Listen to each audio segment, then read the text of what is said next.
Oh, for God's sake. It's completely out of focus. Why has that happened? Why is it out of focus? There we go. Good evening and welcome to the Rory Talks Football channel. Thank you for coming back. Hopefully today the stream doesn't go down 4 times because the PC keeps crashing. Lots of time will be spent laughing at Spurs. It's going to be a bit of a casual one because there's not a huge amount to talk about. But as you can see from the title, we have just witnessed a fantastic comeback from the Arsenal women. 2-0 down against Wolfsburg. Brought it back to 2-2. A really, really solid result at Wolfsburg. Massive credit to them. It takes us to the second leg at the Emirates on Monday the 1st. It's going to be a huge game. So we'll be talking about that. We'll be talking about Tottenham. We'll be laughing about Tottenham. We're talking about Declan Rice, another really good performance from him. And of course, we'll have guest the Gooner as well. Manchester United against Brighton is currently on in the FA Cup. So keep me updated with the score for that in the chat. And yeah, it's going to be a fun one. Ross, Terence, SAS does stuff. Good to see you. Good to see you. Hopefully the women's football team can win the whole thing. Hopefully. Look, we're battling against a lot of injuries. But it's a big result in the away leg to get that 2-2 draw. Big result indeed. Goals from Rafaelle, Stina Blackstenius, especially from going 2-0 down as well. You know, it would have been easy to fold at that point. We've got so many injuries. You know, 4 key first-team players out injured. Horrible luck. Shocker of a goal we gave away, though. Yeah, it was a really sloppy 5-minute period where we went 2-0 down. But it was just, it was good. It was good to get that back. So massive credit to them. 46,000 tickets we've now sold to the home leg, which for a Monday night is really impressive. Arsenal seem to be involved in a lot of comebacks. We do, yeah. Whether we go 2-0 up or 2-0 down. When's the second leg? Monday the 1st of May. Monday the 1st of May. 46,000 tickets sold already. Really impressive. Bernardo Silva's better than Bruno Fernandes. I don't disagree. But look, yeah, as I said, it's going to be a bit of a casual one because there's not a huge amount of Arsenal news with it being a Sunday. But I thought, especially after yesterday with the live stream going so horribly wrong, I thought I would come back. Please do, by the way, subscribe, bottom right-hand corner, smash a like on the YouTube video as well. It really does help me. And 2-3 for the first leg was a good comeback from us. I assume you meant 2-2, but yeah, it was a great comeback. Am I going on Monday? Monday, yes. Monday, the 1st of May, I will be there. I mean, it's such a busy period. So we've got the men's team, we've got Man City on Wednesday. So I'm on AFTV for that. Then we've got the women's game on the Monday. No, so we've got the under-18s on Tuesday. We've got Man City on Wednesday. Then we've got the women's game on Monday. And then we've got Chelsea at home on Tuesday. It's an absolutely bonkers period. Can Tottenham have Arteta or something, please? No, no, no. You can have Stellini. I mean, Tottenham. Where do you even start with Tottenham Hotspur today? Absolutely shambolic. Like that takes me back to, I don't even know, pre-Arteta times at Arsenal. Genuinely shambolic from them. Such bad defending. And it's like, it's almost as like they're not still in a top 4 battle. Like, that was a big game for them. If they'd gone away to Newcastle and won, they'd have been right back in, not favourites, but in really good contention to qualify for the Champions League. And they've gone over there and they've just bent over for Newcastle. Absolutely shocking. Like, I don't know, if you're a Spurs fan, I don't know where you go from there, because to a man, that was like abysmal character from those Spurs players. You know, even last season, right? We went to St James's Park and ultimately we lost and it cost us top 4. But the performance wasn't anywhere near like that. Like, that was really, really bad. Brighton dominating United. Well, someone on TikTok was saying that United are dominating Brighton. So I tried to make a TikTok at 2-0, had to stop and screenshot the new score 3 times. Yeah, literally. Newcastle will win the league in the next 4 years. That might be a push. If you think how long it took Man City to win their first title, what was that? 5 years? But Newcastle will have to compete with Man City, which is the difference. You know, Man City weren't competing with anyone else that was that had that oil money behind them. Spurs today was what Arsenal did at Spurs last season, but worse. Yeah, but like way worse. I'm actually scared going to St James's. The fans and players love that club and will always fight. They showed that tonight. Yeah, it's going to be a very, very difficult game. Very difficult. I was already scared about going to Newcastle. Now I'm terrified. Yeah. No, look, it is. It is on the flip side of the coin is that going to St James's is going to be really tough, and it will be a massive test of Arsenal's character, of the players' character. Bruno being a rat boy as per usual, always complaining. Yeah, I can't stand him. How long did it take Man City to get into the top 4 after the takeover? I can't remember. I can't lie. I was only like, I mean, when did they win their first title? 11, 12. And I think when was the takeover? 2007, 2008? Where are you sat on Monday? Behind, what block am I? North Bank upper tier is where I will be. North Bank upper. City took 3 years. Oh, fair play. Even quicker then. Would you loan out Fabio Vieira next season? I don't know. The thing with loaning him out is it's unusual to buy a player for 35 million at that age and then loan him out. It also means that we don't technically have a backup for Martin Odegaard, unless you consider that Trossard could play the Odegaard role. So I don't know what 2009 was the takeover. Fair play. I don't know what the solution is with Fabio Vieira. I want to say just give him more time, but it is tricky. Newcastle have gotten it almost straight away, which is why I think they will win a title sooner than expected. It's very possible. It's very possible. But then I do look at that Newcastle team, and I still think there's probably 5 or 6 positions that they're not title-winning players. You know, I think Botman is good enough to win a title. Nick Pope is probably good enough to win a title. Trippier's good enough to win a title. Bruno G's good enough to win a title. Isaac's good enough to win a title. I don't think the rest of the players are quite at the level. Maybe not even Joe Willock, really. Smith Rowe not coming off the bench for a long, has me concerned. He may not have a future. Yeah, I'm really. That game against Southampton to me almost felt like a real sign that Smith Rowe's not going to be here. I'd have started him over Fabio Vieira. When that didn't happen, I'd have brought him on for Fabio Vieira. That didn't happen either. It's brutal, but apparently it's down to his attitude now. I don't know. He can't have had a bad attitude for his whole career. Otherwise, he'd never have made it to where he made it. So I don't know if it was a bad attitude coming back from his injury, maybe. Luke says, any news on Xhaka? No, but there's nothing to suggest that he won't be available on Wednesday. It does sound like it was just illness. If Xhaka is out for Wednesday, Emil has to start. I think Xhaka's going to play. Casemiro got booked. VAR check for a red. Interesting. I mean, Casemiro was always going to get booked, wasn't he? I mean, it happened to Martinelli last season with his attitude, the way Arteta talks about him. It seems like it could be. Yeah. I'd have a bad attitude if Vieira was getting started over me. Well, there is that. What does anyone know, by the way, what happened with Hugo Lloris? He got hooked up on him, and some people were saying he was injured. Some people were saying he had a fight. So I'm not too sure. Check over was 50-50. I mean, Man United fans, absolute meltdown if Casemiro got sent off. Came over to YouTube because the TikTok comments were being a disease. Yeah, the YouTube comments. If you're on TikTok and you find the TikTok comments stressful, get yourselves over to YouTube. That's where the delightful community is. Who's going down? Southampton. I still think Leicester are going to go down, and Leeds probably. Hello, all the way from East Bengal. Hello to East Bengal. Love everyone watching from all over the place. Melissa is here from TikTok as well.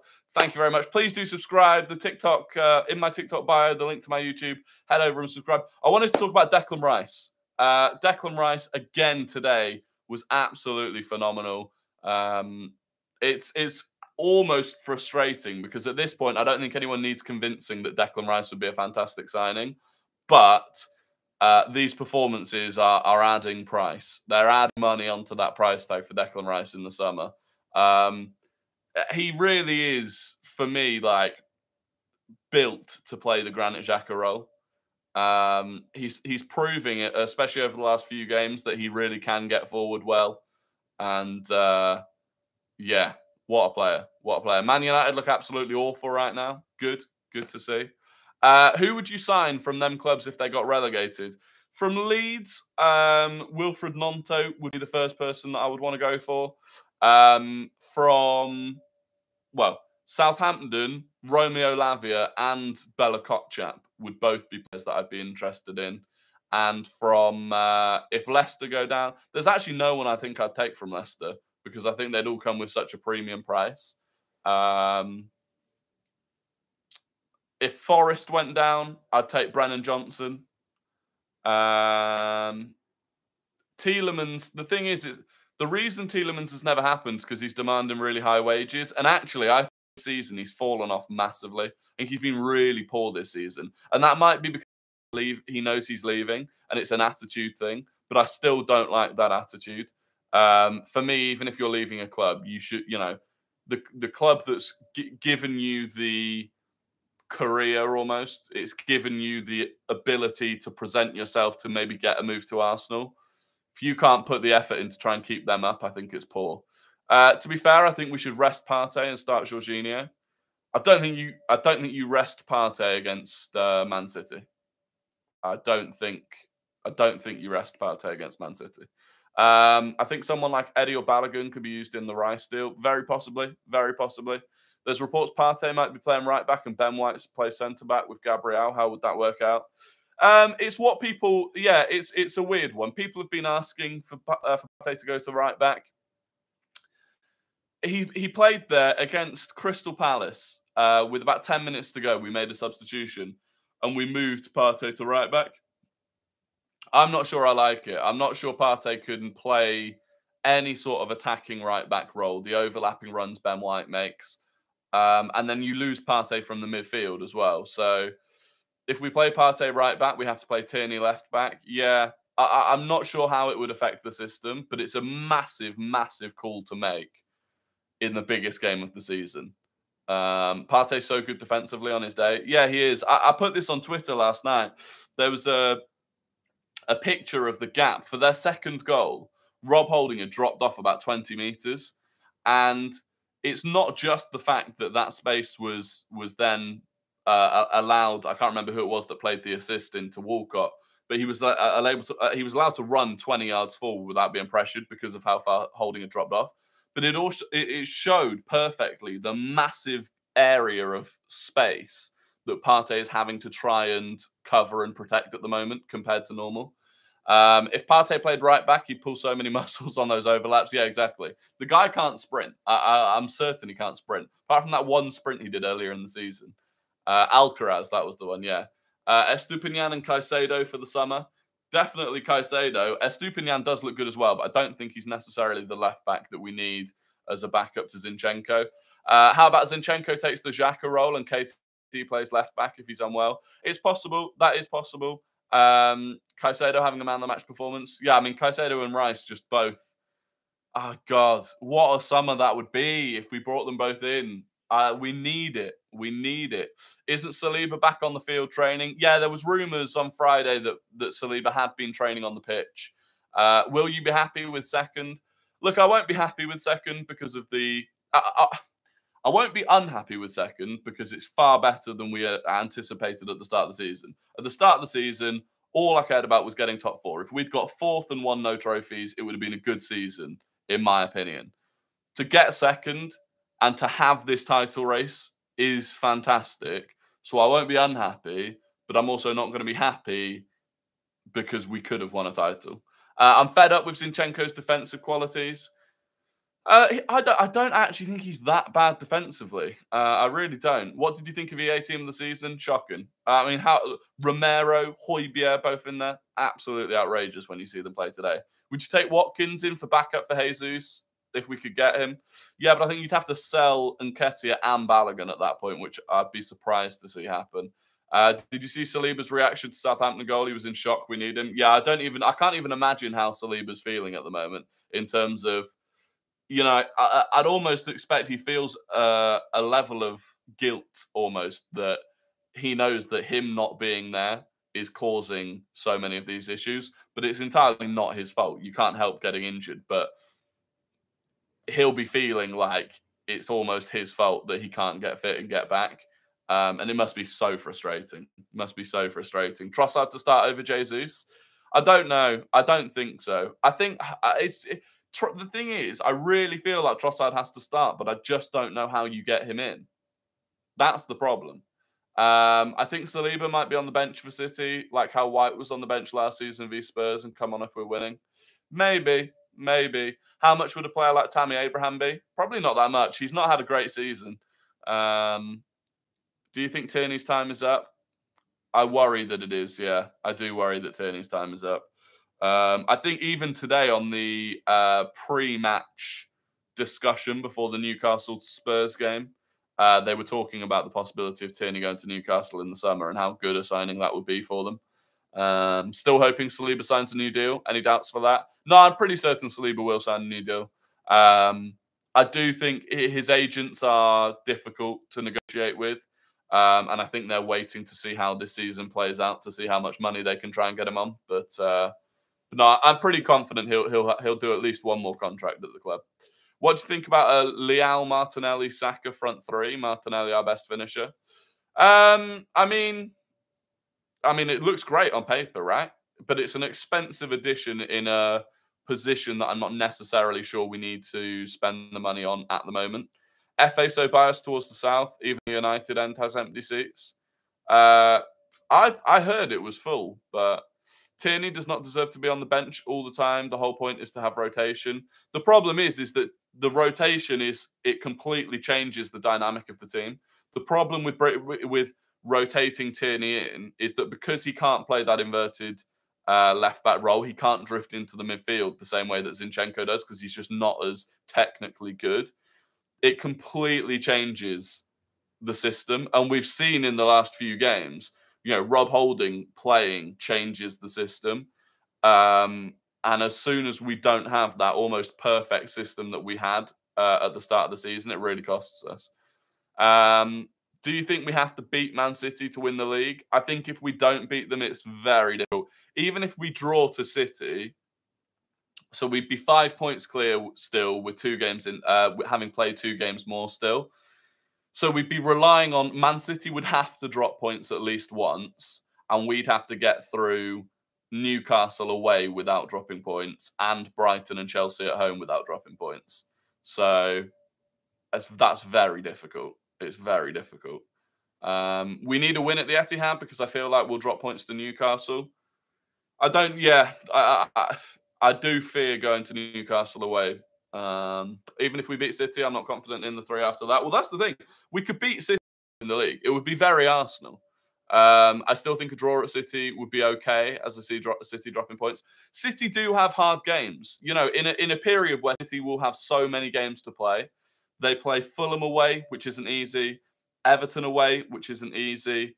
And Brighton and Brentford away, which aren't easy either. So they do have games where they can drop points. And even, I think, the form that West Ham are suddenly finding themselves in. Even a home game against West Ham isn't as easy as it might have been a few weeks ago anymore. So there are games where they could drop points. But I really think we have to beat them. City are dropping none. You're dropping more with a bunch of bottle emojis. Good that we've got some children in the chat on TikTok. We need Ramsdale antics to anger Man City attackers. We do. 0-0 at halftime in the Brighton-Manchester United game. And I feel like, as a halftime interval, why is the that keeps going out of focus. I apologise. But I feel like halftime interval, we'll get a game going. We'll have a game of Guess the Gooner, the game where I give you an Arsenal player's career path, an ex or current Arsenal player's career path, without the Arsenal part, and you have to guess who it is. The pride goes to the person who gets it right in the YouTube chat first. If you're on TikTok, the YouTube chat, link in my bio to the YouTube stream. Get over there. And look, there is serious levels of pride, ball knowledge that goes to the person who gets it first on YouTube. You really do make a name for yourself as an intellectual Arsenal fan if you're the first person to get it right. So this player, remember it's excluding the Arsenal part of their career. This player started at Everton reserves. They went to Sampdoria, Valencia, Schalke, and Levante. So Everton reserves, Sampdoria, Valencia, Schalke, Levante. And Joe Madderford has got it in the YouTube chat. A few people were very close behind. Tok Lacazette is unlucky. Ross Lawman not fast enough on the buzzer today. He is, I think Ross Lawman is our most successful player to date, but it goes to Joe Madderford. It is indeed Shkodran Mustafi, World Cup winning Shkodran Mustafi. Lots of people today, I made a video about how overrated Christian Romero is and how people saying, oh, but he's won a World Cup. So did Shkodran Mustafi. It doesn't mean everything. Giving me PTSD, yeah, indeed. Do you think pressure got to us and caused, because we have the youngest team, do you think we need more players in for a challenge? Yeah, look, the players will gain experience as we go. We'll be in title races again with this team. But it was indeed Shkodran Mustafi. What do you reckon Rice's price tag is after these goals he's been scoring? I think he'll be somewhere between 80 and 100 million for Declan Rice. 4-2-4 and Jesus and Trossard in the middle for City away. I mean, that's Deadpool. That is an incredibly bold move to go to the Etihad and play 4-2-4. That is incredibly bold. 100 mil, says Noel Delaney for Declan Rice. I think the thing is everyone knows he's leaving, and there aren't that many teams that could pay 100 mil. So, shocking that, says Isaac Willett. Well, there we go. Shkodran Mustafi, congratulations to Joe Madderford. The pride of the YouTube chat goes to you. And now it's time for Guess the Non-Gooner. This is the player that has never played for Arsenal. I'll give you their full career path, and you have to guess who it is. Again, not quite as much pride if you get this, because they're not a Gooner. But this player started at Levallois. They went to Le Mans, Guingamp, Marseille, Chelsea, Shanghai Shenhua, Galatasaray, Chelsea again, Montreal, and Arizona United. And Ross Lawman has banged it straight off the back in the YouTube chat. People have got it on TikTok as well. Levallois, Le Mans, Guingamp, Marseille, Chelsea,